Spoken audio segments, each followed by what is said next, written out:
This is about a missing person who went missing in 2006, January 23rd. Jennifer Kesse. Now, I'm gonna talk a little bit about the victim first.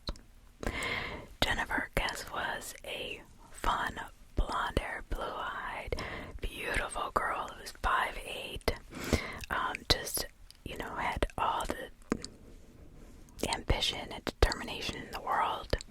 She was born in New Jersey in 1981 on May 20th, and in between then and when she graduated from high school, Vivian Gaither High School in Tampa, and then went to University of Central Florida. She graduated in 2003 with a degree in finance, and she had the world at her feet. Gorgeous, ambitious, degree in finance. She gets a job at the Central Florida Investments timeshare company in Ocoee, Florida. And timeshare is really big, especially it still is big down here. Booming back in 2006. To be the financial manager of that company was a big deal. She was probably making good money. So what does she do? She doesn't spend it. She doesn't go out and party and do drugs. No. What does this young girl do? She buys her own apartment. Now, having to pay for her own apartment on her own, she couldn't have had, a $3 million home, obviously. None of us start out like that. But it was a beautiful place. It was in an up-and-coming part of Orlando. And that, I've driven through there hundreds of times. That area back in 2000 was pretty desolate. I know exactly the condos that she moved into. And a lot of the workers that were working on the building of the apartment complex, because it wasn't fully finished, actually stayed in those buildings, so they would know pretty much everything about Jennifer Kesse. They would know when time she went to work, what car she drove, what she looked like, what her routine was. She's a very responsible person. Obviously, not too many 24-year-olds have an apartment, right, of their own, that they own. This girl was not a slacker by any means. Now, her mom even said she was so happy. She was in great spirits. She had this boyfriend, Rob Allen. However, Rob lived farther away. He lived in Fort Lauderdale, so he lived kind of down by me, and which is about a 3-hour drive. And that any long distance relationship can kind of take a toll on a relationship. However, they had just gotten back from St. Croix in the U.S. Virgin Islands, which is a beautiful place to go visit. They had a great time. It was a week before her disappearance. She actually got back on a Sunday night, and she stayed over Rob's house, and then got up early and drove back to her apartment. She talked to her mom the whole way to work. She told her every detail about she was just ecstatic, had a great time. Even one of Rob Allen's friends said, "Hey buddy, I know you're in love, you don't have to say it, but I know it." So these two definitely cared about each other. And he was 3 hours away, so it'd be kind of hard for him to be in two places at once.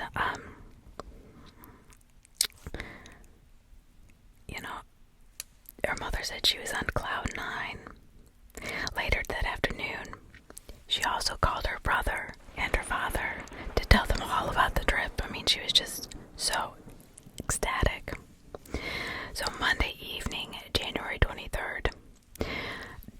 2006 at around 10 p.m., Jennifer Kesse spoke to Rob on the phone, and Rob says that it did not go well, that they had an argument basically about living so far away that, they missed each other. They had just spent, a long weekend together in this beautiful,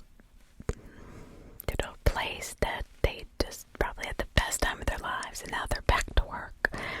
And she's away from him, he's away from her, and, what are you doing? Where are you going? Why didn't you do the, there's, normal stuff when you have long distance relationship, when you start to really have feelings for somebody. And he said, quote, "We had a disagreement." So it was taking a little bit of a toll on the relationship, but, nothing that would make him commit murder. But that would be the last time he would ever speak to Jennifer. So I guess they hung up on a bad note, and that kind of sucks. So Tuesday, January 24th, 2006, Jennifer Kesse's parents received a call that Jennifer did not show up to work. Now this is completely out of character. Matter of fact, that's why her boss had called her parents so quickly. If it were somebody who was not reliable, believe me, they aren't going to be calling the parents of this girl. They're going to be, whatever, she's probably hungover or, But the boss was really concerned because this girl never missed work. Obviously, she has this great job, brand new apartment that she has to pay for. And now she had a cell phone since she was 16 years old.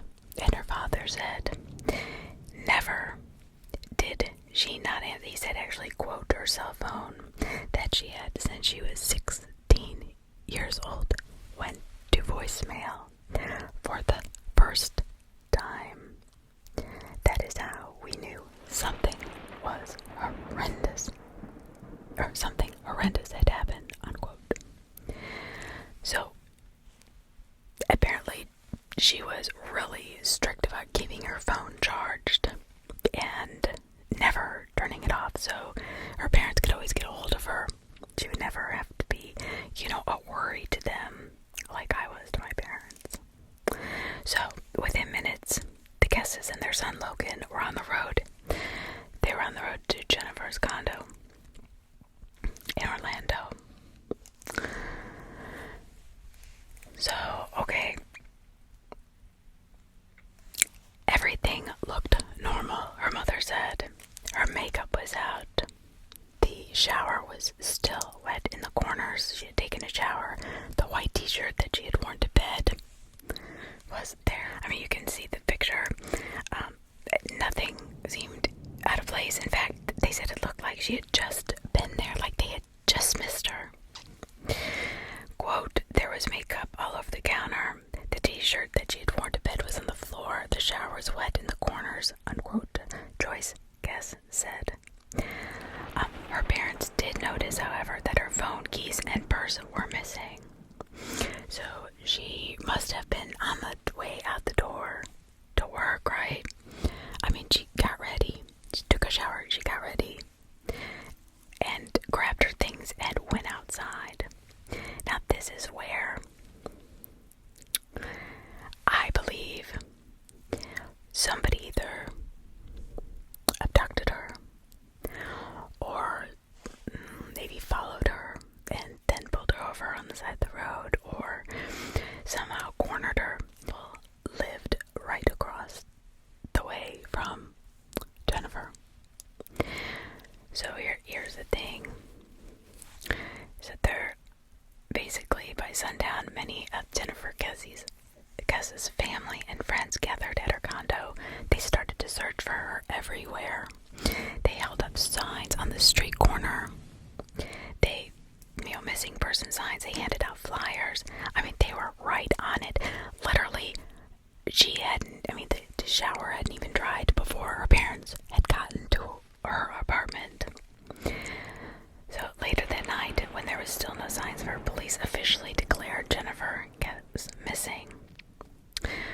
2 days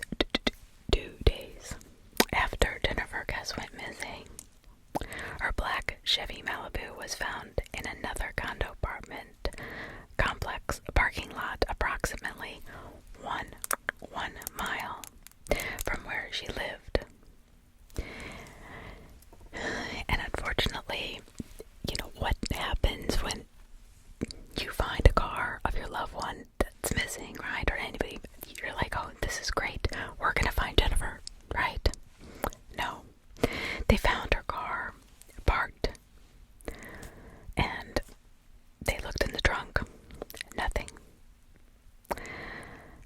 You know, they actually had Helen's boyfriend up there and wanted his reaction when I saw this on ID, when they opened the trunk, because I guess if she was in there, he would be shocked if he didn't kill her, and if he did kill her, he wouldn't be shocked. I don't know. He said he didn't know how to act. Like, why were they, like, he was so nervous to find her, you know, seeing a dead body, period, in the trunk of a car.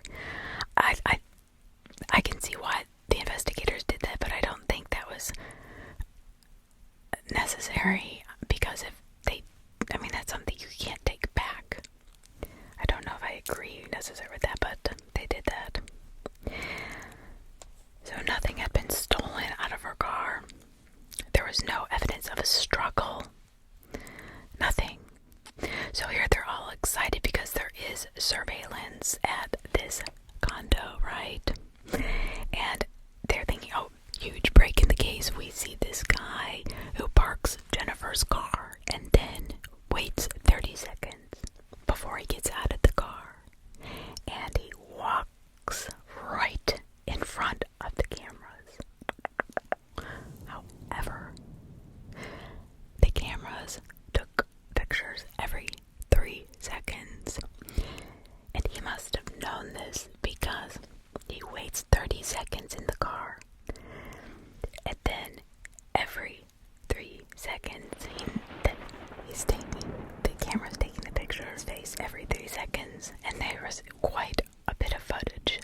So all you could see was basically he was wearing white pants, tennis shoes, a white t-shirt. And that's about it. I mean, it was night. And he had a long stride. But that's it. But every 3 seconds his face would be blocked by this fence, which kind of tells me that he knew about the surveillance. Maybe not. I don't know. That's kind of where I'm thinking, because nobody just, I mean, how ironic is it that you are in the car for 30 seconds, get out, and then every 3 seconds it's taking a picture, and every 3 seconds your face is behind one of the bars so they can't see your face. I mean, that's way too much of a coincidence, I think. But maybe not.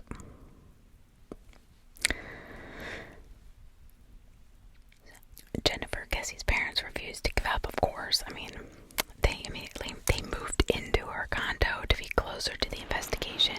The Kesses told police that Jennifer had complained to them about the workers at the building who occasionally made her feel uncomfortable, whistling at her, catcalling her, things like that, and kind of staring at her. I remember this from watching the ID show about her, that there's actually these two guys that had done work in her condo the week before she disappeared, remember? And then she went on vacation, so they had ample time. And here's the thing, they had ample time to make a key. They had a key because they were maintenance guys, so they could have made another key. So it wouldn't look suspicious if it were gone, right? They could have waited in her apartment till she was done getting dressed, so everything looked normal, and then abducted her either from her condo or were waiting in her car. Maybe she didn't lock her car, or maybe they were right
believe she was abducted, unquote, he said.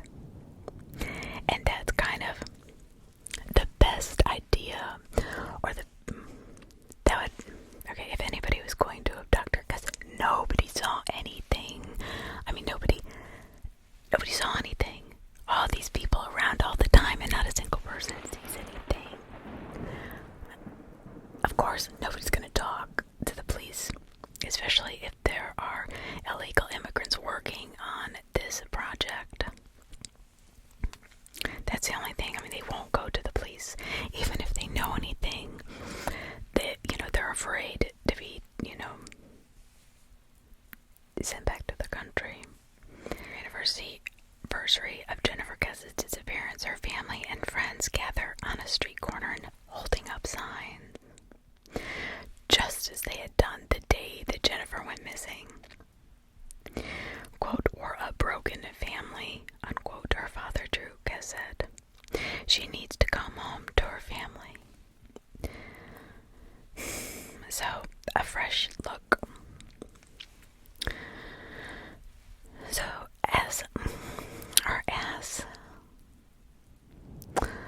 time goes by, as we all know, it gets harder and harder to actually figure out what happened to somebody who went missing. But 3 years after her disappearance, Detective Wright decided to take a fresh look. And he interviewed people that he had on the audio tape. One of the people he spoke to was a former housekeeper at Jennifer's condo complex. When he showed the woman the security camera photo, now this is important, an unidentified person, the person that was walking from her car, that somehow knew that it was every 3 seconds that the security camera was going to go off. That way his face wouldn't be in the line of sight. She said that it resembled a man named Gino because of his hair, clothing, and the way he walked. This was the first time Wright had ever heard of Gino. I wonder why. So, as detectives learn that Gino used to live in another building at Jennifer, so he lived at Jennifer's complex in another building and was a former maintenance worker there, so he would have access to the keys. He would have access to her apartment when she was not there. And Gina was one of the workers who did some repairs in Jennifer's condo the week before. Detective Wright also found an anonymous crime line tip that was reported the first week of the investigation that suggested Gino was involved in Jennifer's disappearance. Now that's too bad that this was not followed up on then, because he passes a lie detector test now. It's been 3 years. I'm not going to say that lie detector tests aren't really, they're not admissible in court, and they do kind of, if somebody fails it miserably, yeah, but that's somebody with a conscience. This guy, yes, he passes the lie detector test, but he was also serving time for a statutory rape charge on March 18th, 2009. That is when he is interviewed in prison and asked him about the time he had worked in Jennifer's condo. Gino said Jennifer let him inside her condo. Quote, "Everything was normal," unquote. But he's in prison serving time for statutory rape. I don't know. So he is a criminal. Right there, he's in prison. I understand, and Gino also told him, quote, "I don't have any idea what happened to her," unquote. That day, Gino took a polygraph test, and he passed. I don't believe that. Honestly, after 3 years, if somebody doesn't really care about somebody or doesn't really have, any ties to them, that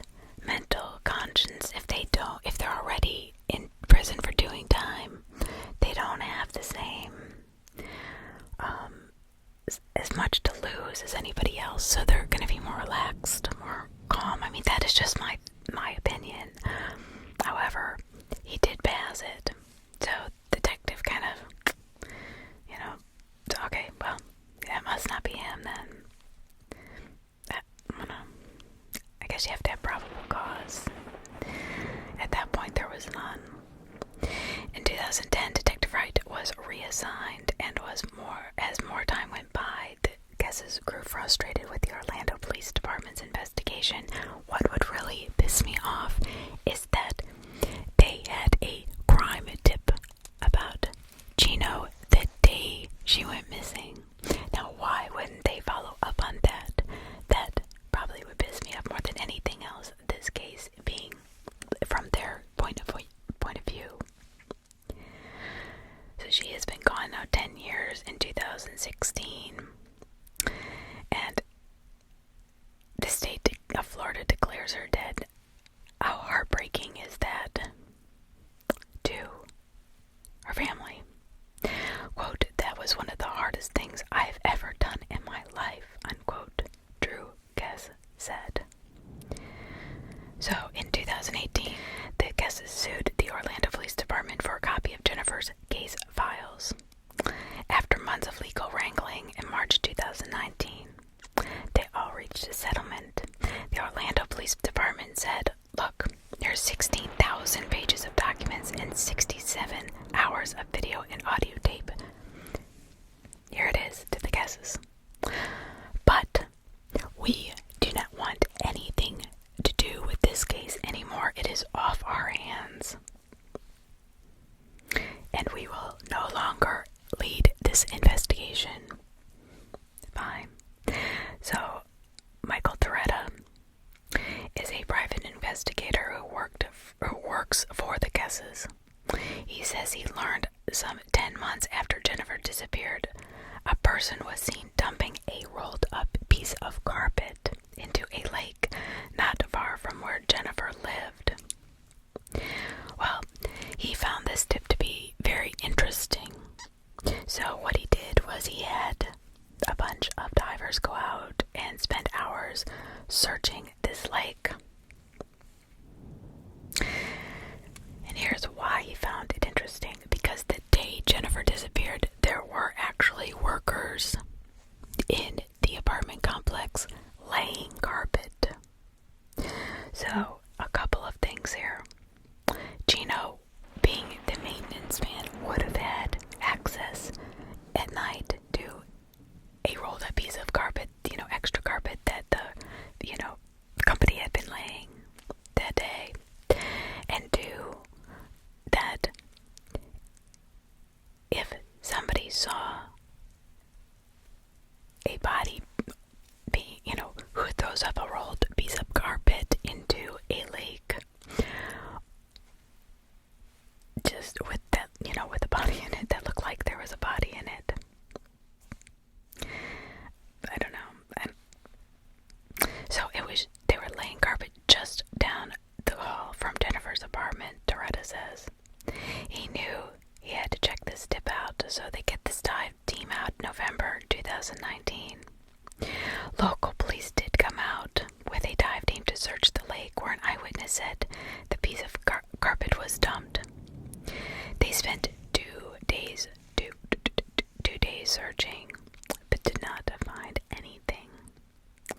Quote, "This is something that is haunting me," unquote, private investigator Michael Toretta said. Quote, "Until we can find that carpet and see what's in it, we need to follow up on that particular lead," unquote. So do I agree with this? I do. Because that would make a lot of sense. It would put everything together. So she gets, even if it's Gino, like let's say it's Gino, he gets that carpet to roll her up and he knows that he's the maintenance manager of building that entire complex. So he knows that they're, laying carpet that day. He grabs a spare piece of carpet, because everybody knows there's always a little bit of carpet left over, and puts her body in it.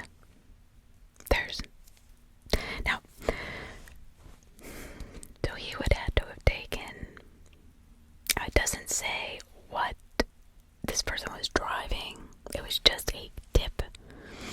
I would be curious to see if Jennifer's car had any fibers in it that matched any of the carpet that was laid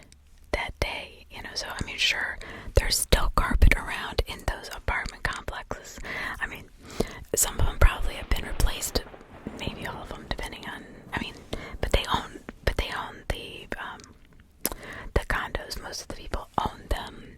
So it wouldn't be like an rental place where they would change them every time somebody moved out, basically. So that carpet still might be there. And I guess they could go back and look at the, manufacturer of the original carpet and get the serial number on that. And then search Jennifer's car. So what is Michael Doretta, this private investigator? What's his theory to what might have happened to Jennifer Kesse on the day she vanished? Based on interviews with people who lived at the condo complex, he believes that up to, and I was saying this before, 10 construction workers were living in an empty apartment just across Jennifer's. He says it could have been one or more of these workers who abducted her. Like I said, I could see, actually, they're all kind of standing out there. They have this plan to abduct her, sexually assault her or something. And maybe they didn't even, maybe they just had her drive in her car for a few seconds, or maybe get out of her car and then get into another car, which that's where the DNA of Jennifer would be, plus the DNA of the suspect or the murderer, and then the carpet would have been, but I would imagine that would have had to have been a bigger car than the pictures of Jennifer's car. I don't think, that'd be kind of squished. I would think it'd have to be a small, personally, I think it would be a small Outback, Outback or a pickup truck, like a small pickup. But if they were all kind of in this together, which I don't know, maybe Jennifer said something to them. It doesn't really say anything if she had like a spicy personality, if she talked back to them. I don't really know. Maybe she insulted one of them. There would have to be reason as to why you would think that if all these people were together and they all planned on this, something had to have happened that made them upset at Jennifer, I would think. Now, I'm not saying she did anything wrong, but in their eyes, maybe she did. Do you know what I mean? I wonder if there was any kind of confrontation between the workers and her at some point, like when they were catcalling her. Maybe she flicked them off, or she was like, what the heck do you want? What's wrong with you? Or like, you'd never have a chance with me. That's something I would say.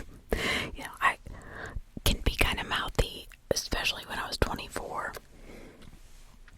So I don't know, because we don't really know that.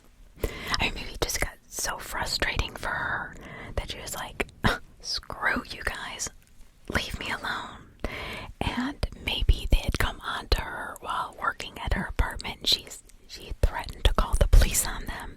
Like, I know you guys are illegal and I'm gonna call the cops on you, when I get home from my vacation, or something like that, because she was so fed up with them harassing her. It had been enough harassment that she would actually say something to her mother about it. I'm just trying to put myself in Jennifer's shoes. Like, if it were me and I was that upset that these guys had been catcalling me and then they were in my apartment, maybe one of them had asked her out and she was like, no way, or just had a bad day at work and was like, never in a million years would you have a chance. I don't know. I'm not saying it was her fault. I'm saying there may be something ignited them that they would all get together, because it sounds to me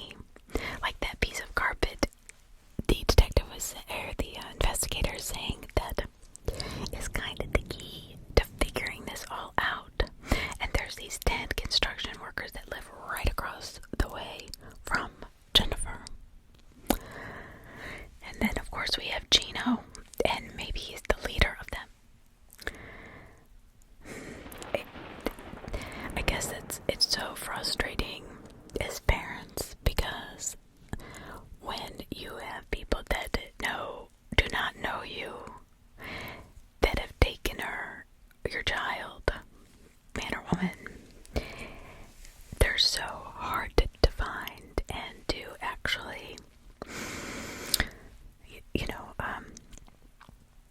put all the pieces together. In that area of Orlando, I've driven by many, many times, and during 2006, it was just up and coming. I mean, now there's tons of restaurants, and I couldn't believe last time I was up there, like, how much bigger it was. Actually, we stayed at a hotel right down the street from where this happened. And I was shocked because literally there was nothing but fields and swamp. And there still is, like, when you drive around kind of on the outskirts of where this is, it's kind of like the roads end, and then there's just forest and swamp. Imagine how the parents feel. I really can't. And it was somebody out there, something happened. I'm gonna leave numbers for you to call anonymously if you know who abducted, if you've heard anything, and it may not be something that you find important, but anything that you've heard about this case, Jennifer Kesse, in 2006, January 23rd, 24th, around that time. If you've heard anybody talking about abducting a girl or seeing a girl abducted, please call one of the numbers I will leave below in the description. It is very important. You can call completely anonymously. It's a complete, this is pretend. If you're a parent, think about it being your child. If you know anything, please call one of the numbers. Please give either the Kesses or the Orlando Police Department or Crime Stoppers or somebody the information that you might be holding the key to this case. Because at this time, somebody has to know something. Somebody did it. She didn't just disappear on her own. She was extremely responsible. To the point of where her boss was calling first thing in the morning to say that she didn't show for work, freaking out, to her parents. Not to her boyfriend, but straight to her parents. And since she was 16, her cell phone had never gone to voicemail. That's a responsible 16-year-old to tell you that. That means she always had a charge. She always had to honor. She respected the fact that people might worry about her. So just think of that. If you have anything, there is no piece of evidence that is insignificant. Just remember that. If you saw a blonde-haired 5'8" girl about 23, 24, 25 years old at the time in 2006, in late January, that it was screaming, kicking, being surrounded by a bunch of guys in a parking lot in that condo complex, please advise anybody, anything that you know. You can go onto her Facebook page, find Jennifer Kesse, Kesse. That name again is Kesse. Facebook page. Okay, her apartment complex, this is very important, is called, and I knew it was Millennia something, but it was called the Mosaic at Millennia, or the Mosaic. Mosaic at Millennia, or the Mosaic apartment complex, in the year 2006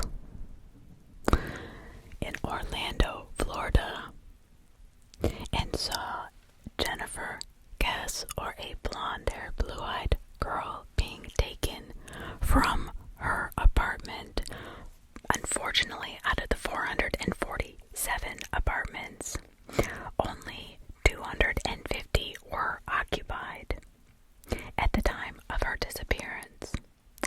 Now, that means there are 250 occupants that are all working, right? You lived in that apartment complex and you know anything, even if it's the most insignificant piece of evidence.